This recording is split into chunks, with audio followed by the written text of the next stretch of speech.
আমাদের দেশে অনেকেই একাদশী পালন করেন, কেউ ভক্তি থেকে, কেউ অভ্যেস থেকে। যদিও সাধারণত আমরা পরিবারের বৃদ্ধা বৃদ্ধকে একাদশী পালন করতে দেখেছি, কিন্তু জানলে অবাক হবেন এই ব্রত ভক্তির থেকে যতটা নয় তার চেয়ে অনেক বেশি বৈজ্ঞানিক ও স্বাস্থ্যকর। শাস্ত্রে 24 রকম একাদশীর উল্লেখ আছে, সেই প্রসঙ্গ যথাস্থানে আমরা আলোচনা করব। তবে তার আগে জানবো একাদশী ব্রত পালন কেন করা উচিত, জানবো একাদশী ব্রতর বৈজ্ঞানিক ভিত্তি, মানসিক শৃঙ্খলা ও শরীরের ভারসাম্যের গোপন টেকনিক, কিভাবে যুগের পর যুগ ভক্তির আড়ালে আমাদের মুনি ঋষিরা একাদশীর বৈজ্ঞানিক ব্যাখ্যা রেখে গিয়েছেন। নমস্কার, আপনাদের সঙ্গে আমি সৌরভ। পুরাতনের আজকের আয়োজনে আমরা জানবো একাদশী ব্রত পালনের পেছনে কোন বৈজ্ঞানিক ভিত্তি লুকিয়ে আছে। প্রথমেই জানতে হয় একাদশী কি এবং কেন। একাদশী শব্দটি এসেছে সংস্কৃত একাদশ থেকে, অর্থাৎ চাঁদের 11টি পরিস্থিতি। একথা আমরা সকলেই জানি, প্রতি মাসে দুবার দুটি পক্ষে অর্থাৎ শুক্লপক্ষের একাদশী ও কৃষ্ণপক্ষের একাদশী পালিত হয়। চাঁদের এই 11তম দিনটি এমন এক সময় যখন চন্দ্রের মধ্যাকর্ষণ শক্তি ও মানব শরীরের জলীয় ভারসাম্য সর্বাধিক প্রভাবিত হয়। বিজ্ঞান আজকাল প্রমাণ করেছে যে আমাদের শরীরে প্রায় 70% জল আছে এবং জ্যোতিষশাস্ত্র অনুযায়ী চন্দ্র হলো মনের কারক। ফলে চাঁদের পরিবর্তনে আমাদের মন ও শরীর উভয়ই প্রভাবিত হয়। যেহেতু একাদশীর ব্রত চাঁদের বিভিন্ন অংশকে বোঝায়, সেহেতু একাদশী উপবাস সেই প্রভাবকে সামঞ্জস্যপূর্ণ রাখতে সাহায্য করে। এখন প্রশ্ন হলো, এর সঙ্গে বিজ্ঞানের সম্পর্ক কোথায়? এর পেছনে দুটি বৈজ্ঞানিক যুক্তি বা পদ্ধতি রয়েছে। প্রথমটিকে বিজ্ঞানের ভাষায় বলে ডোপামিন ডিটক্স। আজকের যুগে যাকে আমরা সারাক্ষণ মোবাইল, সোশ্যাল মিডিয়া, খাবার, গসিপ বা এন্টারটেইনমেন্টের মধ্যে থাকি, এইসব জিনিসকে আমাদের মস্তিষ্কে ডোপামিন নামক হরমোনের মাত্রা বাড়িয়ে দেয়। এখন প্রশ্ন জাগতে পারে, ডোপামিন কি? এক কথায় ডোপামিন হলো আমাদের মস্তিষ্কের এক ধরনের নিউরো ট্রান্সমিটার বা রাসায়নিক বার্তাবাহক। আরো সহজ করে বলতে গেলে এটি আমাদের মস্তিষ্কের এক স্নায়ু থেকে অন্য স্নায়ুতে আনন্দ, মোটিভেশন, মনোযোগ ইত্যাদি অনুভূতি তৈরি করায়। একে প্রায়ই ফিল গুড হরমোন বলা হয়। কিন্তু এর নেগেটিভ দিক হলো এটি পরে ক্লান্তি, উদ্বেগ ও মনোযোগের অভাব ঘটায়। আর এই একাদশীর উপবাস, সংযম বা ব্রত পালন আসলে এক ধরনের ডোপামিন ডিটক্স। ইংরেজি শব্দগুলো খুব রুক্ষ, তাই না?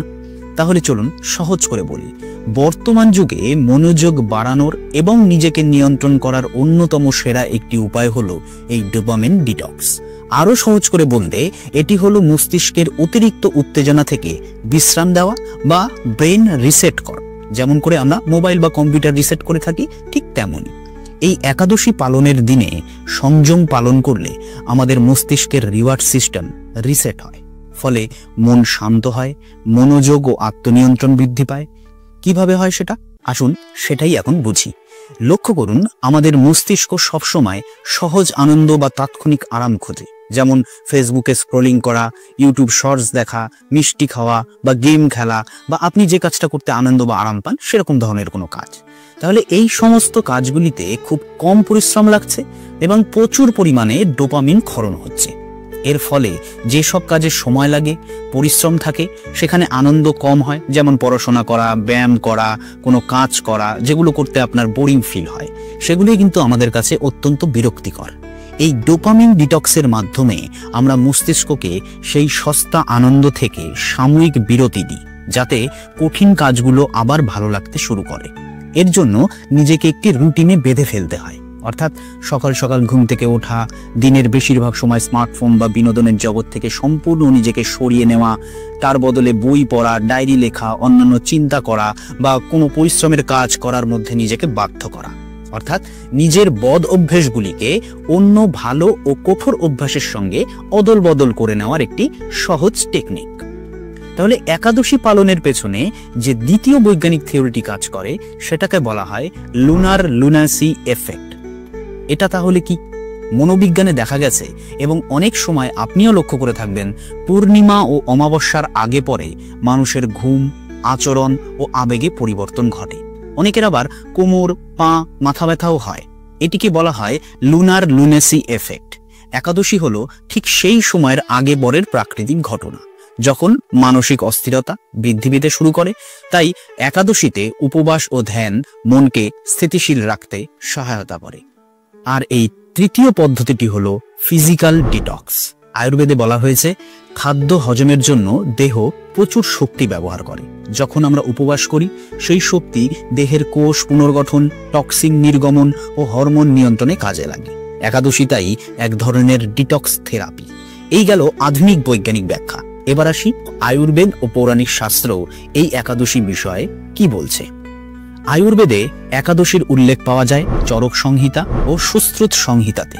সেখানে বলা হয়েছে একাদশীর দিনে ভারী শস্য, চাল, ডাল জাতীয় খাদ্য এড়িয়ে চলতে হবে, কারণ সেগুলি কফ ও তামসিক দোষ বাড়ায়। অর্থাৎ সেই বিশেষ দিনে এই সমস্ত খাদ্যগুলি শারীরিকভাবে ক্ষতি করে।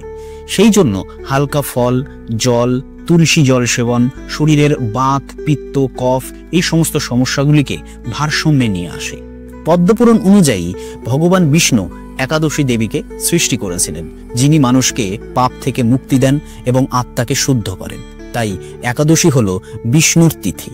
পুরাণে একাদশীকে জ্ঞান, বৈরাগ্য, ধ্যান এবং ইন্দ্রিয় নিয়ন্ত্রণের প্রতীক বলা হয়েছে।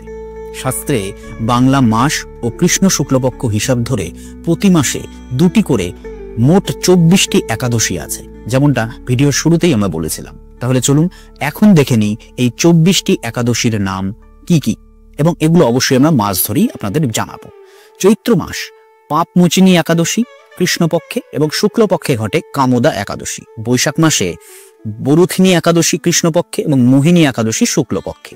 জ্যৈষ্ঠ মাসে অপরা একাদশী বা অচলা একাদশী কৃষ্ণপক্ষের একাদশী এবং পাণ্ডব নির্বিজয়া একাদশী শুক্লপক্ষের একাদশী। আষাঢ় মাসের একাদশী দুটি হলো যোগিনী একাদশী এবং শয়নী একাদশী। শ্রাবণ মাসের যে দুটি একাদশী রয়েছে সেটি হলো কামিকা একাদশী এবং পুতনা বা পবিত্র একাদশী। ভাদ্র মাসের দুটি একাদশী হলো অন্নদা একাদশী এবং পদ্মা একাদশী বা পরমা একাদশী। আশ্বিন মাসের একাদশীর নাম হলো ইন্দিরা একাদশী, পাপাঙ্কুশা একাদশী। কার্তিক মাসের একাদশী দুটি হলো রামা একাদশী এবং প্রবোধিনী একাদশী। অগ্রহায়ণ মাসের একাদশী হলো উদ্দিষ্ঠা একাদশী এবং উৎপন্না একাদশী। পৌষ মাসের একাদশী দুটি হলো সাফলা একাদশী এবং পুত্রদা একাদশী। মাঘ মাসের দুটি একাদশী হলো পথিক একাদশী এবং জয়া একাদশী। ফাল্গুন মাসের একাদশী দুটি হলো বিজয় একাদশী এবং অমলকী একাদশী। মজার বিষয় হলো এই প্রত্যেকটি একাদশীর নিজস্ব কিছু গুণ ও পৌরাণিক কাহিনী প্রচলিত আছে।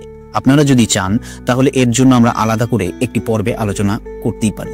সে যা হোক, লক্ষ্য করে দেখুন আজকের 21 শতাব্দীতে মানুষ কি কি সমস্যায় ভুগছে। অতিরিক্ত স্ট্রেসে ভুগছে, মানসিক অস্থিরতায় ভুগছে এবং প্রযুক্তির অতিরিক্ত ব্যবহারে ভুগছে। একাদশীর অনুশীলন এই সমস্যাগুলির সহজ ও প্রাচীন সমাধান দিতে পারে। এটি ডিজিটাল ডিটক্স হিসেবেও কাজ করে, শরীরকে উপবাসের মধ্যে রেখে বিশ্রাম দেয় এবং মনকে মাইন্ডফুল ও স্পিরিচুয়াল করে তোলে। National criminal justice reference service NCJRS এর অন্যান্য আধুনিক গবেষণায় দেখা গেছে লুনার ফেজ অনুযায়ী মানুষের আবেগ, অপরাধ প্রবণতা ও ঘুমের প্যাটার্নে পরিবর্তন ঘটে। অতএব একাদশীর সময়ে ধ্যান, সংযম ও উপবাস মানসিক ভারসাম্য রক্ষার এক বৈজ্ঞানিক উপায় হিসেবে কাজ করে থাকে। একইভাবে নিউরোসায়েন্স ও ক্রোনোবায়োলজি ও এখন স্বীকার করছে human biological cycles are synchronized with lunar phases, যা প্রমাণ করে যে প্রাচীন ভারতীয় আচারগুলি ছিল বৈজ্ঞানিক ভিত্তি সম্পন্ন। তাহলে একাদশী শুধুমাত্র ধর্মীয় বিশ্বাস নয়, এটি হলো শরীর, মন ও আত্মার পুনর্জাগরণের এক প্রাচীন টেকনিক যা বিজ্ঞান এতদিনে ব্যাখ্যা করতে সক্ষম হয়েছে।